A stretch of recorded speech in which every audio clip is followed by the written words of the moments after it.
Ертіс ауданының ішкі саясат және тілдерді дамыту бөлімі Қазақстан Республикасының 2020-2025 жылдарға арналған тіл саясатын іске асыру бағдарламасы шеңберінде аталмыш жылдың бірінші жарты жылдығы бойынша атқарылған жұмыстар туралы баяндаймыз.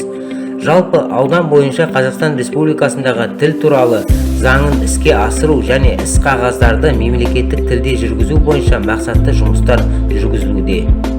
Атап айтқанда, Павлодар облысында мемлекеттік тіл саясатын одан әрі жетілдіру жөніндегі жұмыс тобының отырысында берген тапсырмаға сәйкес ауданда ресми отырыстар мен алқа мәжілістер тек қана мемлекеттік тілде жүргізілуде. Ауданның жергілікті атқарушы органдарында кіріс-шығыс құжаттары бойынша ай сайын мониторинг жүргізіліп отырады.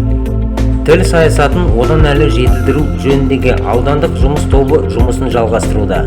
Аталған топ әр 90 сайын Ертіс ауданының мекемелері мен ұйымдарындағы кәсіпорындардағы көрнекі ақпараттарға мониторинг жүргізіп отырады.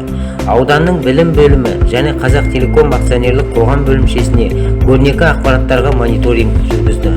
Бүгінгі күні интернет ресурстары басты ақпарат көздеріне айналып отыр.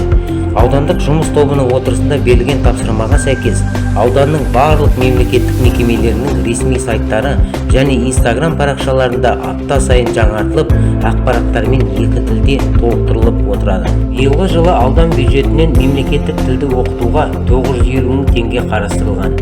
Маусым-тамыз айында мемлекеттік мекемелердің 23 қызметкері мемлекеттік тілді оқыту курстарына оқытылатын болады. Аталған бағыттар бойынша жұмыстар жалғасын табатын болады.